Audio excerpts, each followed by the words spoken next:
Amén. Que el Señor les bendiga. Bienvenidos a la casa de Dios, a esta hora que Él tiene preparado para cada uno de nosotros, para que podamos compartir, para que podamos pensar, para que podamos reflexionar en las cosas que Dios hace con cada uno y aquellas cosas que tiene planeadas, ¿no?, desde el principio para cada uno de nosotros, ¿sí? Porque Él nos escogió desde antes de la fundación del mundo, ¿sí? Él ya sabía todo de nosotros antes de que saliéramos del vientre de nuestra madre. Entonces, qué importante es conocer y reconocer que Él sabe todo de nosotros, ¿no? Que Él nos conoce. Y hoy quiero hablarles de una cosa que es importante que tengamos en cuenta, porque el apóstol Pablo, en sus sufrimientos, él se dio cuenta que en la gracia de Dios, en Dios, tenía todo, ¿sí? En sus aflicciones él se gozaba. Cuando lo apedreaban, él se gozaba. Entonces hoy vamos a hablar de esta gracia, este regalo, este favor, esta misericordia, porque gracia es una palabra muy amplia, ¿no? Según cómo la tratemos, va a significar una cosa u otra, ¿sí? Un favor, la gracia que tuvo ese regalo de entregar a su hijo, el amor de Dios es otra gracia, ¿sí? La gracia sobreabunda por todos lados en la Biblia. Entonces, es importante que aprendamos a ver y que luego reflexionen esto, ¿sí? Porque a mí me llegaba hace un par de días, un par de semanas, donde aprendí que es verdad que tenemos que depender de Dios. No tenemos que depender de Dios en el sentido de que Él nos lo haga todo, ¿no? Pero la dependencia de su gracia, de que estemos completos dentro de su gracia, es importante. Si bien también tenemos un libre albedrío, ¿no? Tenemos una libre elección, el saber de que es necesario para nosotros entender de que con Cristo, que su gracia es suficiente.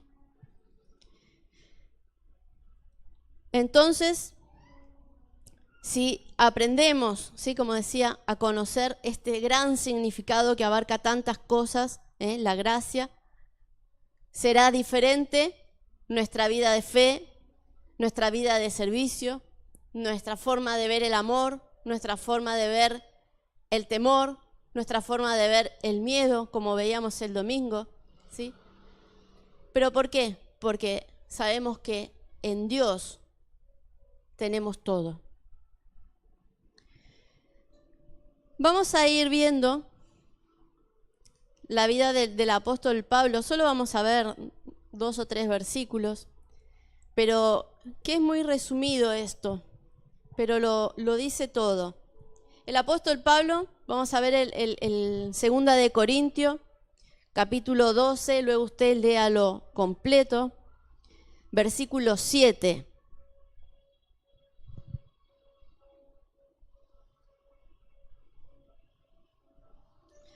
Acá él habla más arriba, ¿no?, de todo lo que él ha trabajado, de todo lo que él ha hecho en el camino de Dios. Y dice, y para que la grandeza de las revelaciones no me exaltase desmedidamente, me fue dado un aguijón en mi carne, un mensajero de Satanás que me abofetee para que no me, vamos a seguir ahí, para que no me enaltezca en sobremanera. Vamos a volver a leerlo, el 7.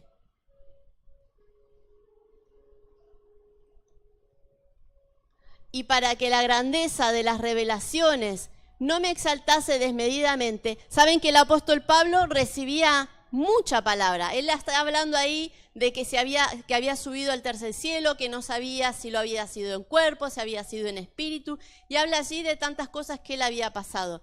Entonces él dice, si yo he vivido tantas cosas, ¿no?, dentro del camino, de esto no me tengo que sentir el mejor, podríamos decir, ¿no?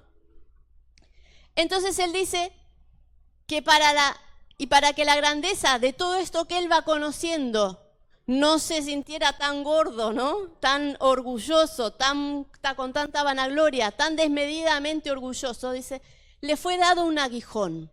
Mira, vamos a poner la NTV que está en la segunda línea de arriba, esa, y vamos a verlo el 7. Aún cuando he recibido de Dios revelaciones, ¿sí?, tan maravillosas, así que para impedir que me volviera orgulloso, se me dio una espina en la carne, ¿sí?, para que me atormentase y me impida que me volviera orgulloso. Entonces yo pensaba en esto, ¿no?, que parece ser que nosotros, como somos seres humanos, y a veces nos gusta sentirnos más de lo que quizás somos, o quizás somos buenos en algo, pero dentro del camino necesitamos ser sumisos, no tontos, pero sí sumisos. Uno no puede tomarse el atrevimiento de decir yo soy el mejor, ¿sí?, porque no lo somos. Algunos pueden estar, como decimos, más capacitados que otros, pero no por eso, como dice el apóstol, inflarse de gloria. Entonces dice que le puso una espina, un aguijón, una molestia, ¿sí?, para que no se volviera orgulloso, para que la vanagloria no le llene su corazón, ¿sí? No vamos a buscar, pero por ejemplo, la palabra aguijón podría ser un fastidio, algo que le molestara, una discapacidad corporal. En realidad nunca se supo qué es lo que le pasaba al apóstol Pablo cuando él habla del aguijón, nunca se supo, pero en 2 Corintios capítulo 11 habla de los sufrimientos del apóstol. Vamos a buscar el 2 Corintios 11, el versículo 25.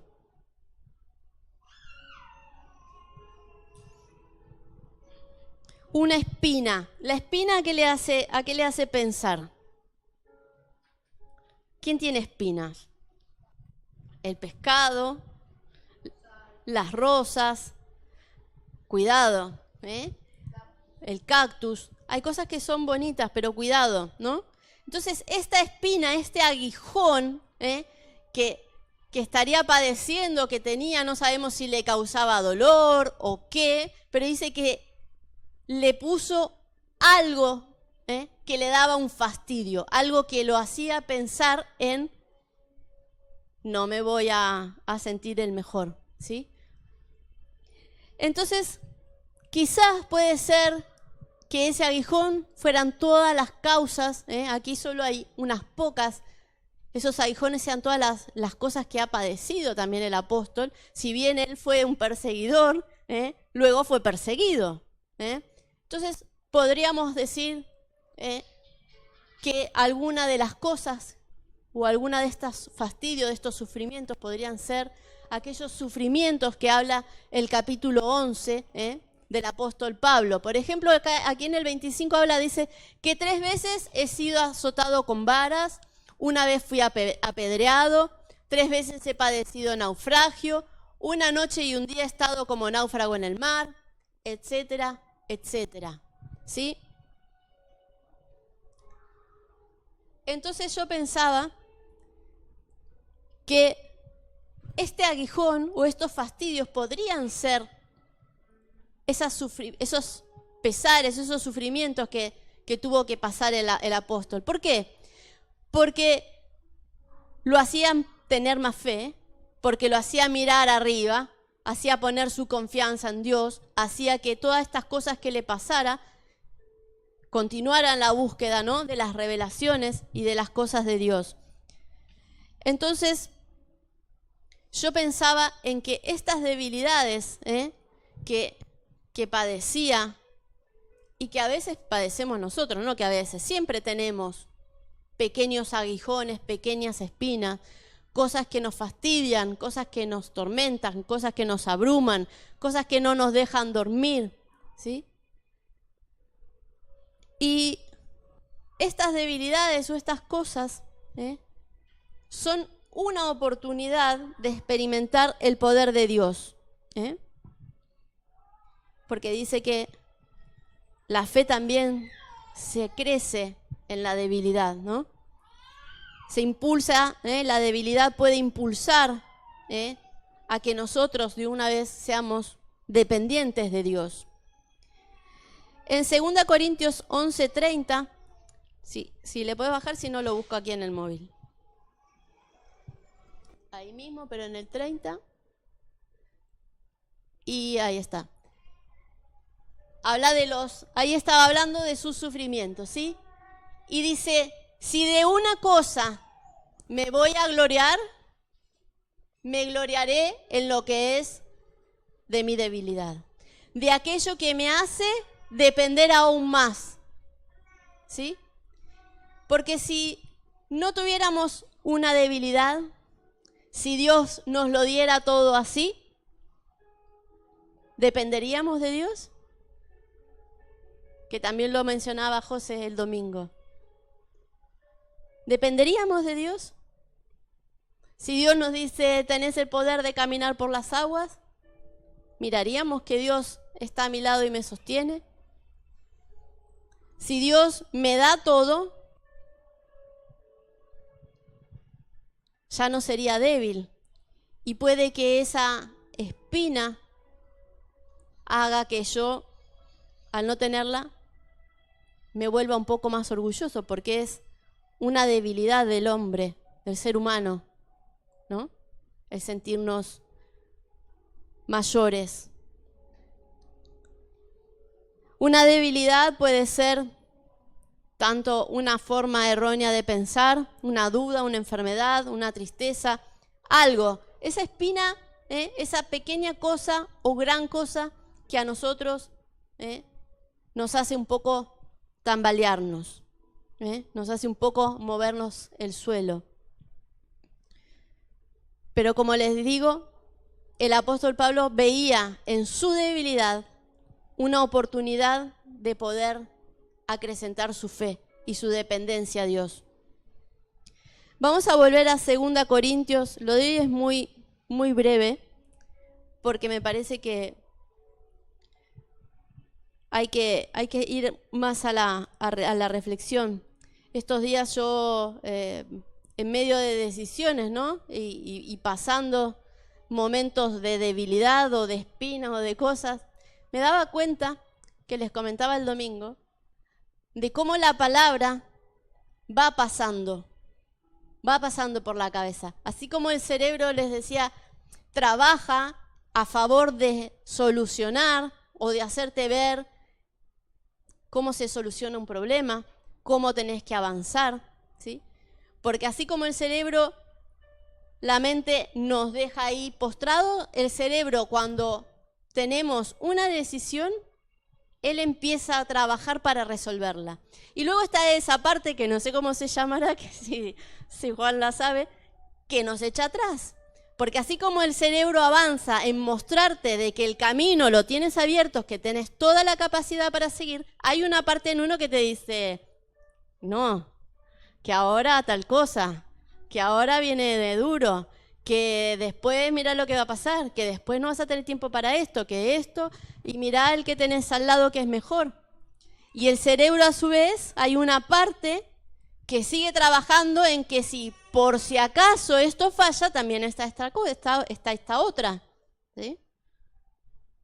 Entonces, en nosotros tenemos esta contradicción. Una parte de nosotros que nos lleva a la solución y que si pasara algo en el camino, la mente te sigue mostrando, porque yo durmiendo hasta me veía mis propias soluciones. Claro. ¿Y cómo te atormenta esa parte más cobarde? Y el cerebro te sigue mostrando más cosas de que eso que te está negando lo que vos querés hacer, en realidad es viable y que sigue habiendo posibilidades. Esto en todas las cosas, ¿sí? A mí me pasaba en lo personal, en algo que estoy viviendo, pero pasa en todas las cosas, en una enfermedad, ¿no? Está quienes lo combaten y quienes se echan a morir, ¿sí? Porque se deprimen. Quizás ni siquiera sea una enfermedad muy terminal, pero porque hay gente que se muere de un infarto de la tristeza. No le aguanta el corazón, no le resiste. ¿Pero por qué? Hay una parte que trabaja a favor de salir adelante, pero hay una parte que nos está taladrando, diciendo no, no, no, que esto no va a dar resultado, que este tratamiento no, que este trabajo no, que esto no. Y hay una parte que dice que sí, que sí. Hay veces que gana ese no, nos gana la batalla. Por eso hay tantas personas padeciendo estrés, padeciendo problemas de sueño, tomando ansiolíticos, antialérgicos, como la que me agarró a mí. Pero porque hay una contradicción en nosotros, entonces se produce un choque y es verdad, el cuerpo tiene que reaccionar, tiene que decir, ya basta, ¿no? Entonces, la vida aquí del apóstol, que padecía tantas cosas, él pensaba, si a mí no se me fuera puesto ese aguijón, esa espina, ¿hubiera seguido dependiendo de Dios? ¿La fe se hubiera acrecentado tanto? Porque es muy probable que por nuestra naturaleza conformista y olvidadiza, si Dios nos lo deja todo servido en bandeja, nosotros nunca más nos encontremos con Él ni en el secreto, ni en la iglesia, ni en ninguna parte. Entonces, la debilidad es una oportunidad para cada uno de nosotros en acrecentar nuestra dependencia de Dios. Pero no por esperar de que Él nos resuelva las cosas, ¿no? Sino por ser conscientes de que somos capaces y que tenemos la fuerza y el poder que Dios nos da. En 2 Corintios 12:9 es un gran pasaje,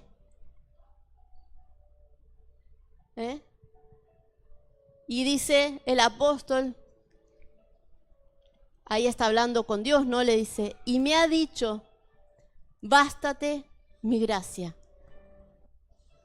No bástate en mi gracia, como suelen decir, que te alcance mi favor, que te sea suficiente lo que yo te doy, mi misericordia, mi amor, ¿sí? Porque mi poder se perfecciona en la debilidad. Si la gracia de Dios, la vida de Jesucristo, el Espíritu Santo, ¿cuántas cosas nos regala Dios?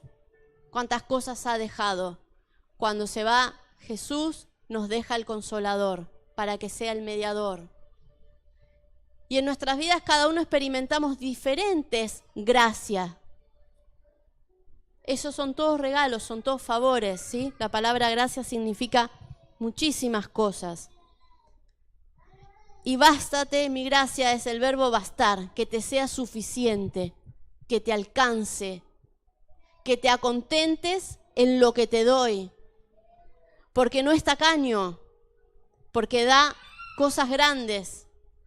El problema es que en la debilidad a veces no logramos ver que su gracia, su favor, su misericordia son las que nos contienen. Como hablábamos de las barcas, del miedo y de hundirse. Porque si uno mira al costado, mira la debilidad, mira el problema, te hunde. Pero si aprendemos a bastarnos a que sea suficiente la gracia, nuestra fe tiene que aumentar, porque lo dice el mismo Dios. En la debilidad, el poder se perfecciona en la debilidad. Ese poder es la fe. Nuestra fe va a aumentar en nuestras debilidades. Y no significa que nos equivoquemos cada rato. No significa que estemos viendo en qué error podemos cometer para perfeccionarnos en la gracia, ¿no? Porque tampoco es así. Entonces decíamos que la palabra bástate es el verbo bastar, ¿sí?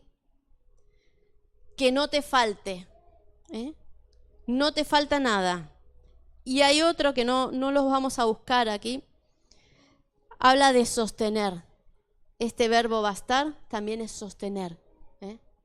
La gracia de Dios es la que nos sostiene. Dice que su gracia y su misericordia se renueva cada día, ¿no? Sus bondades se renuevan cada día. Es gracia. Sus bendiciones se renuevan cada día. Siempre gracia. Siempre es gracia. Cambia el nombre. Misericordia, amor, esperanza, pero es gracia. Son favores de Dios. Son regalos de Dios. Entonces, gracia es la influencia divina sobre el corazón y su reflejo en la vida, la gratitud. ¿Sí? La gracia, la misericordia, es la influencia divina sobre nuestro corazón. ¿Y cómo lo reflejamos? En nuestra vida, en ser agradecidos, en deleitarnos en las cosas que Él tiene para nosotros. En la debilidad de no decaer, sino de aumentar. Porque tenemos que ver que una debilidad, que un fallo, un problema, una angustia, cualquier situación que estemos pasando, lo que tiene que llevarnos es a un proceso para crecer, para aumentar nuestra fe y nuestra dependencia de Él. Y quiero cerrar con un versículo, no lo busques, que es en la vida de Esteban, ¿sí? Esteban fue uno de los que Pablo persiguió. Esteban murió apedreado, creo que fue el mismo Pablo, o lo mandó Pablo, ¿sí? A través de Esteban surge luego Pablo, el apóstol, porque él en ese tiempo, cuando se escribe el libro de los Hechos, el apóstol Pablo era un perseguidor, ¿sí? Y resulta que Esteban, ¿sí?, fue uno de los diáconos, y el pasaje en Hebreos 6:8 dice: Esteban estaba lleno de gracia, ¿sí? Qué bueno sería vernos nosotros llenos de gracia, de favores, de misericordia, porque es lo que necesitamos, primeramente, para nosotros, para sanarnos nosotros, para conocernos nosotros, porque si no nos conocemos, si no somos tratados primeramente nosotros, no podemos reflejar nuestra vida para ayudar a otros. Entonces, yo les invito a que en este día a día, también en vuestras oraciones y en vuestra búsqueda, sea también esta esperanza, ¿no?, de que en el libro de la vida, ¿no?, diga: Débora estaba llena de gracia, Cristina llena de gracia, Juan lleno de gracia, Seba, Rubén, Alberto. Imagínense, sería que lo habríamos alcanzado todo, Y aún así, ¿no?, el apóstol dice: no es que lo haya alcanzado todo, nunca se deja de aprender, nunca dejamos de aprender, nunca Dios deja de enseñarnos, porque somos carne, porque mientras estemos aquí, esto duele, esto nos juega batallas, ¿sí? Entonces, yo creo que lo importante, como tantas cosas que hay importantes en la palabra, el vernos así como Esteban, completos y llenos de gracia. Amén. Que el Señor les bendiga. Gracias, Padre, por este tiempo, Jesús. Te alabamos, Señor, y te damos tantas gracias. Gracias, Señor, porque podemos ser gente agradecida, personas agradecidas, hijos agradecidos, porque día a día, Señor, vemos tu favor, tu regalo, tu misericordia sobre nuestras vidas. Aumenta, Señor, ese aguijón, si es necesario, para que aprendamos, Señor, a ser más dependientes de ti. Que sepamos, Señor, que en ti todo es suficiente, que lo tenemos todo, que no necesitamos nada. Enséñanos, Señor, a buscar gracia y más abundante gracia día a día. En tu Hijo bendito, amado Jesús, te damos toda la honra y la gloria. Amén y amén.